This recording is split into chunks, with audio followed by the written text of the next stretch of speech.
Rémi Langlard, bonjour. Salut Steve. Comment tu te sens aujourd'hui? Eh bien écoute, ça va très bien, je te remercie. Et toi? Super bien, je suis très content qu'on fasse cette interview ensemble. Mais pareil. Ça, tu vas pouvoir expliquer à un plus large public ce que tu fais. Mhm. Et justement, j'en viens à la première question. Est-ce que tu peux te présenter et nous expliquer quel est le cœur de ton expertise? Ouais, je m'appelle Rémi Langlard, j'accompagne les gens en libération émotionnelle, donc je me suis spécialisé en mémoire cellulaire. Donc ça consiste à accompagner les gens à aller ressentir les poids qu'ils portent et l'énergie qui est figée à l'intérieur du corps pour se libérer d'une problématique. D'accord. Donc si tu devais expliquer à un enfant de 6 ans ce que tu fais de tes journées, tu lui expliquerais quoi? Alors, à un enfant de 6 ans, je crois que je lui dirais simplement que j'aide les gens à se sentir mieux, plus en paix avec eux-mêmes, qu'ils soient plus légers et qui peut-être qui regardent la vie à nouveau comme cet enfant de 6 ans. Ok. Donc si je comprends bien, tu es habitué à accompagner des personnes qui peuvent rencontrer des bouleversements, des difficultés émotionnelles. C'est ça, en fait, généralement, ils sont à un point de rupture dans leur vie, soit une grosse crise d'identité, soit ils ont perdu leur job, soit ils veulent travailler sur des mémoires d'abus qu'ils ont vécues. Il y a un peu tout type de problématiques, mais généralement le point commun, c'est qu'ils sont à un carrefour important dans leur vie et qu'ils peuvent plus continuer comme ils ont fonctionné jusqu'à maintenant. Ok. Donc j'imagine que le public que tu accompagnes fait écho à ta propre histoire. Oui, parfois, oui. On retrouve souvent des miroirs avec ce que j'ai traversé moi-même. C'est ce qui me permet de les accompagner au mieux, justement, dans le sens où j'ai généralement trouvé des pistes de réflexion ou des solutions pour se libérer d'une problématique qu'ils expérimentent. Oui. D'accord. Donc j'en viens à toi. À quel moment tu t'es dit soit je change, soit je m'effondre? Dans mon cas, ça a été en fait une maladie, donc un ulcère que j'ai eu à l'âge de 22 ans, où j'avais vraiment plus le choix autre que de plonger à l'intérieur de moi pour voir ce qui était, ce que j'avais mis de côté en fait comme souffrance. De commencer en fait, si tu veux, un cheminement de compréhension de moi, de nos mécanismes, de comment naît la souffrance et comment s'en libérer. Ça a commencé là. Ah, c'est super surprenant. Et du coup, il y a d'autres choses comme ça, surprenantes dans ton parcours que les gens aimeraient découvrir?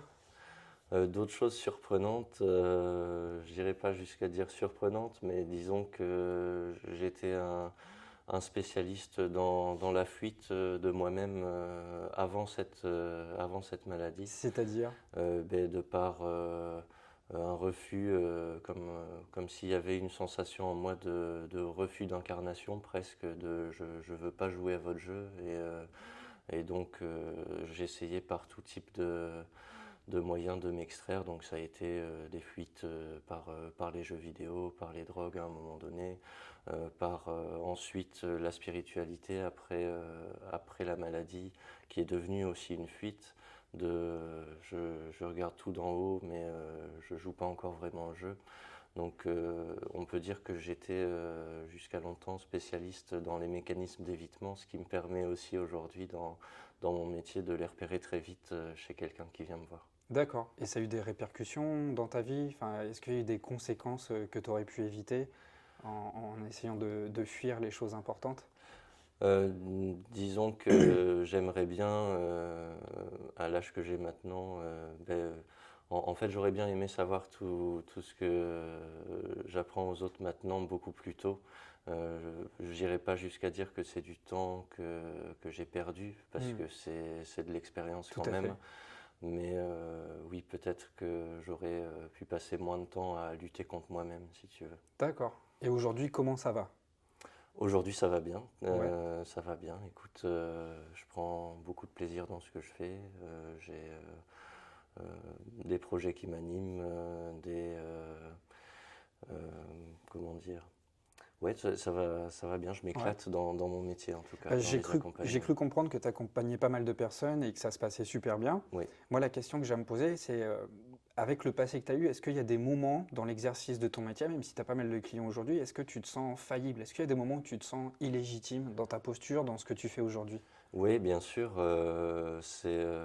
Bon, après, je dirais que c'est moins maintenant parce que bon, je fais ça depuis 6 ans et j'ai accompagné plus de 500 personnes. Donc, il y a une forme de légitimité qui s'est installée petit à petit à force de pratiquer. Mais par contre, tu vois, je j'ai pas un parcours classique dans le sens où j'ai pas le bac, j'ai pas fait d'études de psycho. Toutes les formations que j'ai fait, tout ce que j'ai appris, c'est des choses que j'ai choisi de me payer à certains moments dans mon parcours euh, pour avoir de meilleures compréhensions.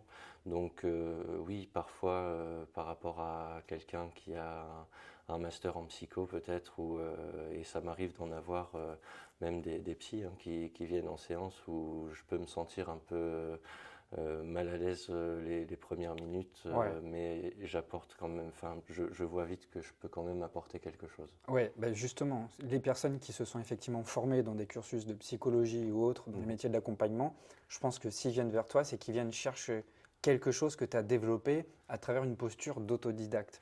Oui. Et c'est en sortant des sentiers battus, tu sais, de cet académisme, Mhm. que tu as pu développer des compétences qui sont à part entière, qui sont valorisées en fait. Oui. Et la question que j'ai envie de te poser aujourd'hui, c'est à travers tout ton parcours, où tu t'es formé, où tu as beaucoup expérimenté, euh, quelle part de toi as-tu dû accepter pour progresser et devenir toujours meilleur dans l'exercice de ton activité? Euh, je dirais que ben, comme j'étais quelqu'un de très timide, la première chose qui me vient, c'est d'accepter, oser aller vers l'autre pour lui dire, écoute, je peux essayer de faire quelque chose pour toi. Ça a commencé comme ça quand j'ai commencé l'accompagnement, donc je faisais pas payer les gens à ce moment-là, mais je me suis dit, voilà, je sens que je peux, de par mon parcours, aider les autres là-dedans. Et donc j'ai vu un peu les autres comme une matière avec laquelle je pouvais expérimenter. Et donc peut-être déjà cette part d'oser aller vers l'autre sans promettre de résultats au début. De quelle Euh, manière tu t'y prenais si tu étais timide? C'était euh, pas une torture? Disons que me mettre en avant, tu vois, par exemple sur les réseaux sociaux, tout ça, et encore maintenant, c'est pas ce que je préfère faire, Mhm. mais au tout début, oui, ça a été assez compliqué d'oser franchir ces étapes-là euh, pour, euh, pour créer une audience, pour Mhm. trouver mon public dans mon parcours, oui. Ok. Ouais, ouais. Est-ce qu'il y a un élément qui t'a permis d'avancer malgré cette adversité, malgré cette difficulté que tu as rencontrée? Euh, Qu'est-ce qui fait que finalement t'es pas resté à l'arrêt et t'as avancé malgré cette contrainte? Eh bien, c'est tout simplement les retours des gens que j'ai commencé à accompagner euh, qui m'ont qui m'ont fait prendre confiance, en fait, si tu veux, en mes capacités d'accompagnant, Mhm. de parce que ça avait comme impact sur leur vie concrète. Donc, je pense que c'est surtout les retours des autres qui m'ont permis de continuer. D'accord. Et puisque tu es dans la guérison émotionnelle, je me demandais, est-ce que le facteur temps est un facteur qui agit dans le processus de guérison? Est-ce que le temps guérit tout finalement? Alors, c'est une question complexe parce que j'ai envie de te dire oui et non, mais euh, ça va dépendre de plein de choses. Je pense que si on prend des cas extrêmes comme quelqu'un qui a perdu un enfant ou quelqu'un qui s'est fait violer dans l'enfance, par exemple, je pense qu'elle peut passer du mode survie à revivre un petit peu, Hmm. mais de là à ce qu'elle ait la sensation que ce soit guéri, je crois pas. Je crois qu'il y a des souffrances et des expériences qui nous restent pas, dans lesquelles on ne peut pas rester indemne. Et je pense qu'il y a des mémoires comme ça qu'on va porter toute notre vie. Mais c'est pas une fatalité. C'est pas une fatalité dans le sens où je pense que si on accepte d'aller justement rencontrer ce qui souffre le Hmm. plus, c'est notre douleur, ben, il y a moyen comme je disais, de passer de la survie à vivre correctement, quoi. D'accord. En gros, cette douleur qui est due à un traumatisme, Oui. une blessure émotionnelle, ça peut devenir le terreau fertile d'une nouvelle version de soi finalement, dès Oui, lors qu'on décide d'entrer à fond dedans bien dans sûr. cette douleur en fait. Bien sûr, et on entend beaucoup ce que tu viens de citer là, hein, de personnes qui ont fait de leur plus gros challenge et ou de leur maladie, ou de leur cancer, ou de la perte d'un être cher, ben leur moteur le plus puissant pour avancer après dans la vie, quoi. Ok, ok. Et je m'intéresse aussi, tu sais, aux blessures transgénérationnelles. Mhm. Est-ce qu'on peut vraiment porter la douleur d'un ancêtre qu'on n'a pas connu? Oui, tout à fait. Bien sûr, bien sûr. Je pense que bon, il y a assez d'études maintenant là-dessus, hein, même en épigénétique, où on peut observer ben, qu'il y a des schémas qui se répètent de génération en génération. Dans ce que j'observe, très souvent, ça saute une génération pour certains types de mémoires qu'on va porter. Mhm. Mais oui, on peut tout à fait porter des mémoires de nos ancêtres, des deux lignées, et même des mémoires collectives, des mémoires de guerre, des mémoires de migration. Donc on peut vraiment porter tout type de mémoire. Ouais. Toi qui viens du Nord, je sais que il s'est passé énormément d'événements parce que c'était le théâtre de champs de bataille assez puissant quand même. Mhm, Notamment dans la Rajoie, on sait il y a eu des batailles avec des Canadiens, il y a beaucoup de soldats britanniques qui sont venus dans les Bauges, mhm. et il y a énormément de mémoire. Ouais. Euh, Peut-être que tu as eu des patients Oui, bien sûr. en lien avec cette histoire. Alors je ne sais pas si c'est avec celle-là directement, mais avec cette période-là, ouais, des personnes qui ont euh, tel ou tel type de phobie complètement inexpliquée parce qu'il n'y a pas eu d'événement, si tu veux, dans leur vie qui pourrait expliquer cette peur ou cette phobie. Mais sur, par exemple, une mémoire de guerre, il y a des phrases, tu sais, en séance qui vont me venir intuitivement, et sur une phrase comme vite, il faut pas qu'ils nous trouvent, il faut pas qu'ils nous trouvent, il faut qu'on se cache, sinon ils vont nous attraper. Tu vois, des descentes de nazis qui cherchaient des juifs, ou de choses comme ça. C'est assez fréquent, oui, oui, c'est même très D'accord. fréquent. Et comment ça se passe, le parcours d'accompagnement d'une personne qui a des mémoires transgénérationnelles? De quelle manière tu opères pour la libérer? Alors, moi, je pars toujours enfin, tant que possible, de ce qu'elle expérimente concrètement dans sa vie. Actuellement, quelle est la problématique, qu'est-ce qui se répète, et de ça, on va donc par un dialogue euh, remonter. Enfin, moi, je vais l'accompagner à aller ressentir, si tu veux, ce que ça fait au fur et à mesure dans le corps. Mhm. De sensations peut naître soit une autre sensation, soit un souvenir, soit parfois rien. Mais si tu veux, c'est un peu comme un jeu de piste, un jeu d'enquêteur pour remonter à la charge la plus profonde, la plus enracinée, afin de la libérer pour refaire circuler l'énergie, et que ça recircule, quoi, si tu veux. D'accord. Donc ton approche, c'est vraiment une approche de libération émotionnelle. Oui, il y a pas que ça, hein, forcément, il y a tout un travail aussi euh,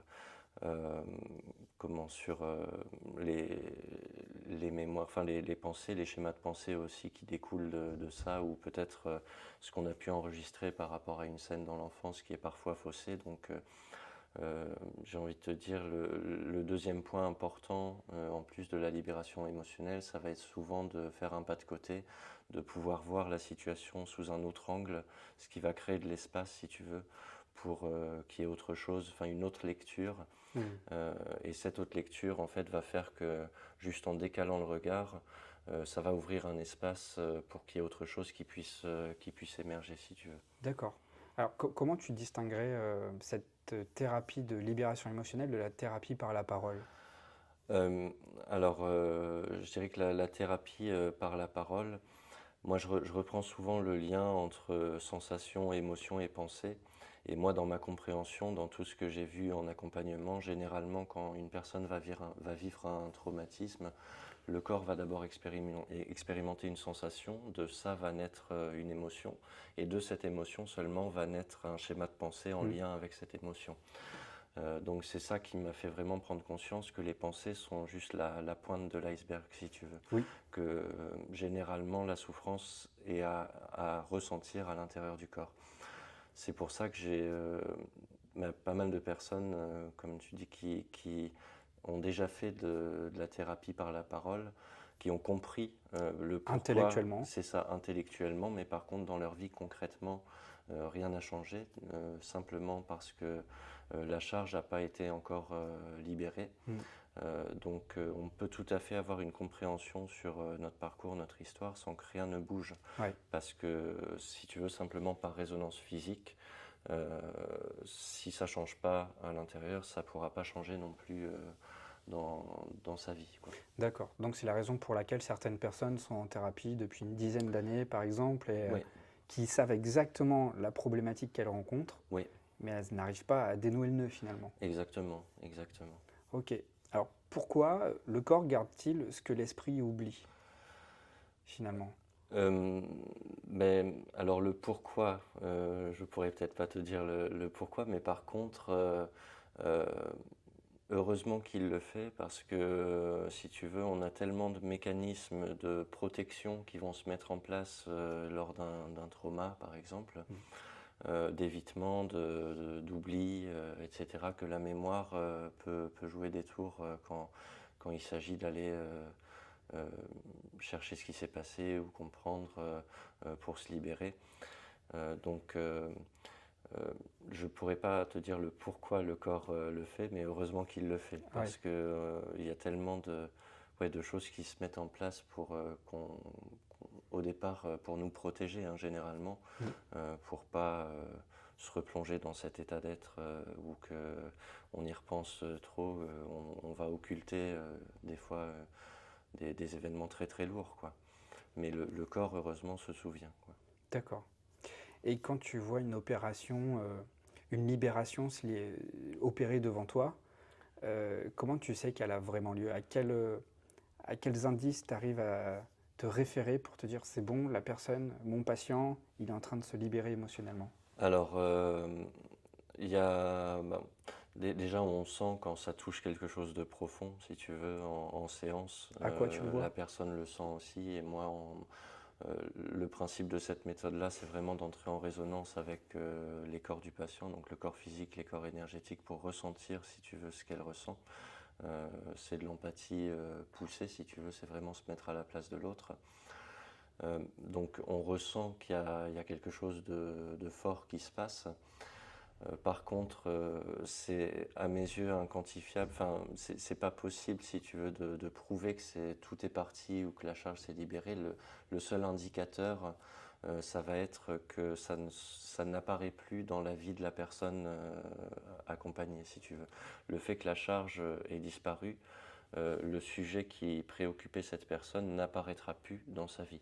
Donc j'ai envie de te dire, le meilleur moyen de savoir qu'elle a vraiment libéré quelque chose, c'est de ne pas le savoir parce qu'en fait ça n'apparaîtra plus. D'accord, donc il n'y a pas de signe probant Euh, Comme je te dis, ça va être du ressenti. du ressenti profond à un moment donné, mais c'est impossible de savoir l'impact exact que ça va avoir dans sa vie les prochaines semaines ou les prochains mois après la libération. D'accord, mais toi en termes de ressenti, quand tu as l'information que la personne en face de toi est en train de libérer quelque chose, Mhm. qu'est-ce que tu ressens? Est-ce que c'est un sentiment d'allègement, de soulagement? Ouais, Si tu devais poser des mots dessus. ben, déjà il y a un sentiment de lien profond avec l'autre, de connexion vraiment forte avec la personne qui est en face. Mais oui, ça passe de quelque chose de noué, de serré, de tendu à quelque chose qui va se détendre tout d'un coup, quoi, si tu veux. Ok, d'accord. Pour toi, une vraie transformation, c'est quoi? Une vraie transformation, moi, je considère que mon travail est vraiment fini quand la personne est en paix avec elle-même, avec son passé et avec les personnes qui lui sont proches. Mhm. Pour moi, c'est déjà énorme, si tu veux, d'avoir ce rapport à soi qui est cool, de pas se juger, de pas se fliquer, de pas, enfin, d'être juste à un stade où tu es cool avec toi et dans une disposition énergétique qui fait que tu es ouvert aux opportunités, à avoir une vie un peu plus large, à sortir un peu de, de la prison que tu t'es construit Hmm. toi-même, qui a créé en fait une vie très restreinte, quoi. Ok. J'imagine que tu es exposé aux matériaux que sont les émotions, c'est la Mhm. matière première avec laquelle tu travailles. Selon toi, c'est quoi la plus grosse connerie qu'on dit à propos des émotions? Ouf. La plus grosse connerie, euh, j'aurais envie de dire de chercher à tout prix à les gérer, en fait, parce que Les gérer ou les contrôler? euh, Il y a une nuance? ouais, alors ouais, peut-être les contrôler si Mm. tu veux, mais dans le sens se fliquer pour, si tu veux, pas oser se laisser attraper par une émotion, parce que peur de l'intensité que ça va générer, peur de chialer en public, peur de, Mm. peu importe, De déborder? de déborder. Et pour moi, parfois, c'est justement là qu'il y a des clés importantes. Et même dans la vie de tous les jours, hein, généralement, quand une situation nous met hors de nous, ou tout ça, il y a, quand c'est vraiment fort, c'est pas pour rien, quoi. Donc, essayer d'entasser ça ou de le réguler à tout prix ou Mm. de, de le contrôler, comme tu as dit, c'est pas forcément la solution. Ouais. Est-ce que tout le monde est prêt à travailler sur ses émotions, sur soi? Est-ce que tout le monde en a besoin et est-ce que tout le monde est prêt à faire ce travail? Alors non, c'est pas du tout nécessaire. Je pense que la vie est très bien faite dans le sens où elle va toujours ramener des expériences qui vont être en lien avec la charge qu'on porte qui doit recirculer dans le but en fait simplement de nous libérer. Euh, je pense pas que ce soit nécessaire de faire une thérapie, mais je pense que euh, quand quelqu'un prend conscience qu'il est dans une boucle, que c'est toujours les mêmes choses qui se répètent, que c'est juste les acteurs de la pièce de théâtre qui Mm. changent, c'est généralement là qu'il y a un truc où on se dit, ouais, Ouais. en fait, ça vient peut-être de moi, il y a peut-être quelque chose à aller voir là-dedans. Euh, donc, ouais, je pense que c'est pas pour tout le monde. Je pense que un facteur important aussi, c'est le degré de souffrance dans lequel on se trouve, et c'est généralement la souffrance qui amène à plonger à l'intérieur de soi, Mm.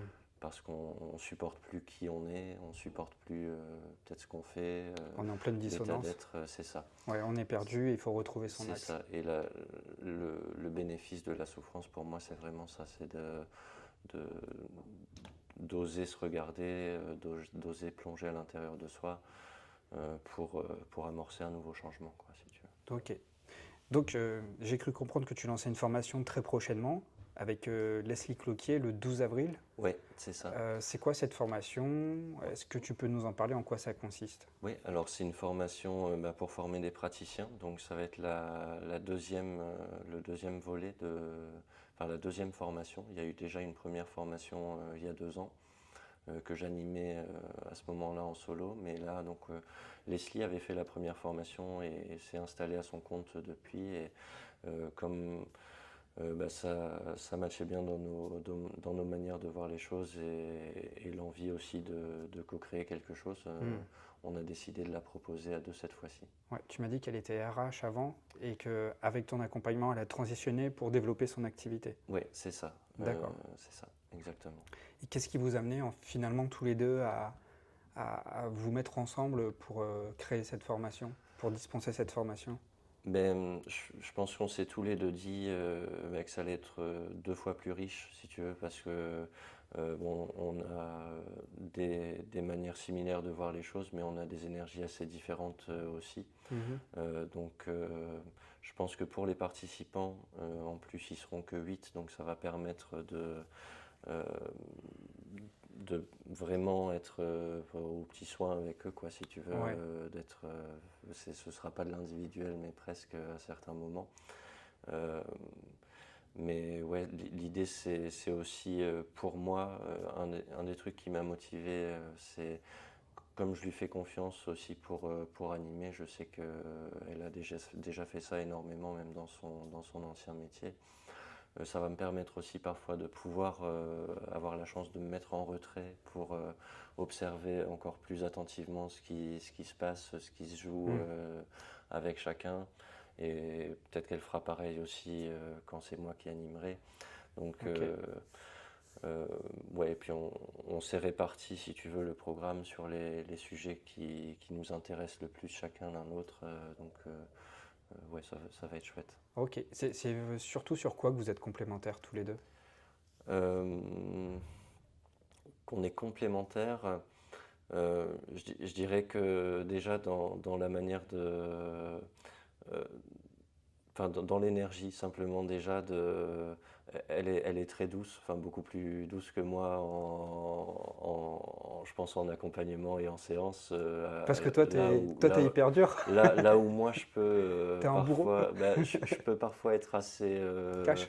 cash et peut-être, bon pas violent, mais assez Direct, quoi. direct, on va Mais dire, je ne doute pas une seule seconde de ta bienveillance. dans mes mots, mais ça part de quelque chose de bienveillant, Oui, mais parfois ça peut être mal pris sur le moment. Donc je pense que aussi ouais, ça va aider ça à va tempérer équilibrer. un peu ça et à nous équilibrer comme ça, oui.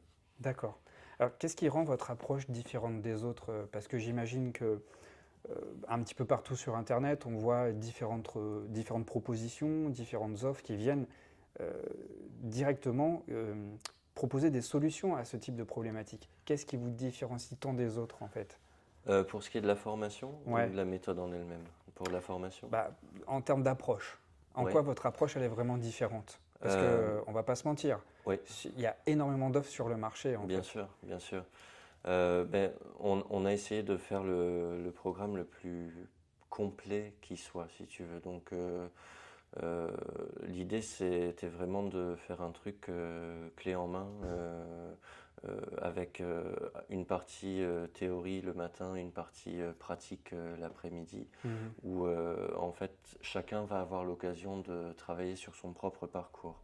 Donc en plus d'être juste de la formation et de l'apprentissage, on va demander aux participants de faire un réel travail sur eux, d'oser être vulnérable devant le groupe, Mhm. de pouvoir aller en profondeur, d'oser parler de ce qu'ils ont vécu de douloureux devant les autres. Euh, donc il y a cette partie-là, je pense, qui nous différencie un peu. Et ben, je te dis le côté vraiment tout en main, enfin clé en main de la formation, où on va même les encourager les dernières semaines à trouver des cobayes pour qu'ils expérimentent hors de la formation, qu'on puisse revoir ces séances-là qu'ils auront fait lors des sessions Ok. pour débriefer, pour ce qui va leur permettre, et c'est ce que Leslie m'avait dit quand elle a fait la formation, de pouvoir se sentir légitime en fait, dès qu'ils auront fini la formation, d'avoir assez expérimenté pour être serein à pouvoir accompagner quelqu'un. Et c'est souvent ce qui manque quand un accompagnant démarre, si tu veux. Ouais. Alors ça s'adresse à qui particulièrement? J'imagine que ça s'adresse pas à tout le monde. Non, bien sûr. Alors ça s'adresse aux gens qui ont déjà une certaine sensibilité, Mhm. j'ai envie de dire, qui ressentent assez facilement ce qui se joue dans la vie de tous les jours. Mais plus concrètement, ça va s'adresser aux gens qui sont soit en reconversion, soit sont salariés mais ont pour projet peut-être de faire un métier qui a plus de sens. Euh, Ça peut s'adresser également simplement aux personnes qui souhaitent se connaître davantage et faire un travail en profondeur avec peut-être l'idée d'accompagner un jour. C'est peut-être pas encore maintenant, mais j'ai eu ça aussi à la première formation. Et ça peut s'adresser également à des thérapeutes déjà installés qui peut-être se rendent compte en séance que leur approche, leur méthode parfois est trop limitée pour amener Mhm. une personne à une réelle transformation. Ok. Et Qui ne devrait pas venir à à cette formation, en fait? Tu, tu limiterais l'accès à qui, en fait? T'interdirais l'accès à qui? Ben on va filtrer forcément déjà beaucoup, mais je ne prendrai pas des personnes qui feraient ça juste par curiosité. Hmm. C'est pas le but. Ça demande, c'est une formation qui demande un réel engagement. Sur quel Euh, plan? ben, à la fois c'est déjà un énorme engagement, je pense, de pouvoir se livrer en public devant un groupe, de pouvoir être vulnérable, de pouvoir Ouais, donc euh, c'est un engagement c'est émotionnel. un engagement émotionnel. Euh, euh, ouais, qui ne viendrait pas aussi. Ouais, les personnes qui sont pas prêtes justement à ça, À faire ce à travail, faire ouais. ce travail-là. En fait, c'est Euh, une histoire d'engagement personnel. ouais, ouais, ouais. Hmm. Et j'aurais envie de rajouter les personnes, là je m'adresse plus peut-être à des thérapeutes déjà installés, de ne pas venir comme quelqu'un qui sait déjà tout en fait, Hmm. de pouvoir avoir une disponibilité mentale euh, pour venir comme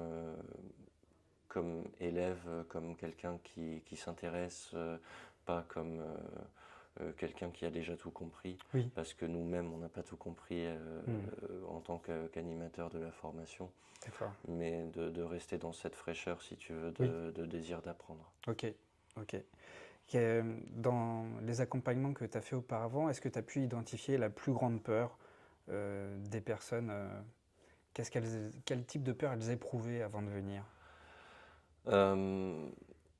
Euh, pour la formation, Ouais. toujours, Oui. la plus grande peur, c'était je serais pas. Enfin, c'est cette question de légitimité, justement. Ouais. Euh, Elles je- se sentent je- pas légitimes dans c'est la ça, place qu'elles vont occuper dans c'est ce ça, programme. c'est ça. La peur avant de commencer la formation, généralement, c'était ça. Je suis terrifié à l'idée que, en fait, une fois que ça s'arrêtera, j'oserais pas y aller, quoi. Hmm. Ouais, ouais. Et ça s'est toujours bien passé finalement. Oui, Oui. finalement, oui.